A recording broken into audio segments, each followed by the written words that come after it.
Okay, you won't realize it until it's time to sell your car, but depreciation is the thing that you pay for the most when buying a brand new car.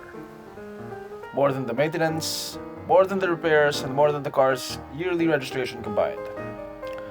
Brand new cars are killed by depreciation right after they roll off the dealership and into your hands.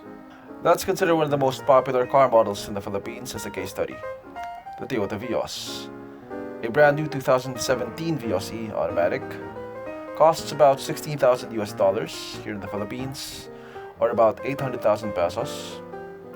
A second-hand 2016 Vios E automatic costs around $9,000 or 450,000 pesos. So in a period of around a year, you'd be losing $7,000 or 350,000 pesos if you buy a brand new Vios. That's almost half the value of the car lost in just a year. A car's value takes its sharpest drop right after it leaves the showroom. It can lose up to 30% of its value as soon as the keys are handed to you. As the car ages, depreciation slows down. Let's say you bought a used 2016 Vios for $9,000 and decide to keep the car for another 5 years. A quick internet search would show that a 2010 Vios still costs around $6,000. So if you buy a 1-year-old Vios, use the car for 5 years, you'd only be losing $3,000. Now if you buy the car brand new for $16,000 and you sell it after 5 years, you'd lose $10,000 or half a million pesos. That's assuming that you paid for it in cash.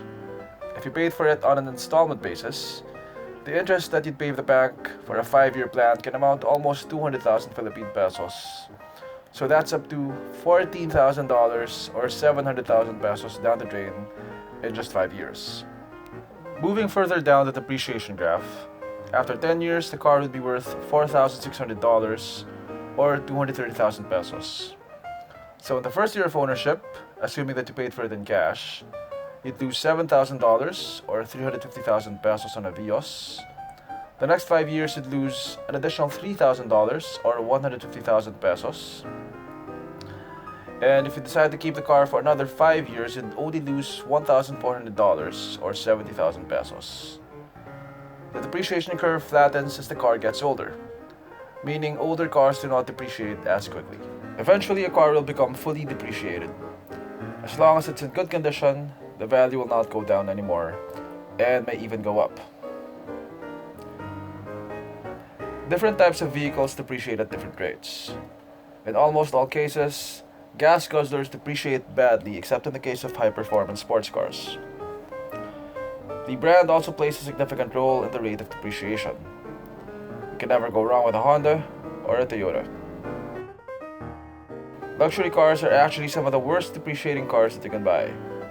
A brand new Mercedes S-Class depreciates like a stock market crash. You can lose almost $1 million pesos in just the first year alone. But that may be a small amount of money for buyers of the S-Class. If your main reason for wanting to buy a brand new car is you want a reliable means of transportation, I would suggest that you buy a used car that's only about 3 years old. That way you have a car that's reliable, may still have warranty, and has already lost a significant amount of its value. The first owner has already paid much of the car's depreciation for you. If you can't afford to pay for it in cash, get a loan. Now, if you have some experience working with cars and you know basic troubleshooting, I would suggest that you get an older but more prestigious car. You'll be a much happier man or woman in the long run. You'll turn more heads driving a 15-year-old BMW than a brand new compact car, even if they cost just about the same. More than that, the 15-year-old car won't depreciate as much as the brand new one. A BMW may cost more to maintain, but unless you buy a lemon, you'll still lose more money from the depreciation of a brand new vehicle than the maintenance of a used vehicle, even if it is a BMW. Of course, do your research first so you know what to expect from the car that you're buying.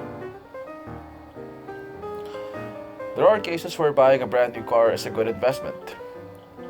Rare supercars can go up in value in a short period of time. The Ferrari Enzo is a limited production car.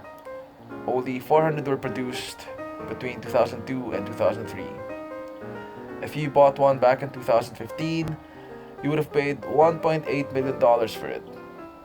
After just a year, prices have almost doubled at $3 million or 150 million pesos. When it was brand new back in 2002, it was only worth around $600,000. So it's a 500% increase in value in just 12 years and an almost 40% increase in just the last year. For a lot of people, their cars are a significant percentage of their net worth. And as much as possible, you'd want your net worth to go up and not down. You've probably heard people say that cars are the worst investments. They can be, but they don't have to be. Buy used. If it is a newer model, don't keep it for too long. Sell before the next model is introduced. Always be aware of the current value of your car. If you make yourself aware of how depreciation works, you can enjoy the perks of car ownership without having to bleed money.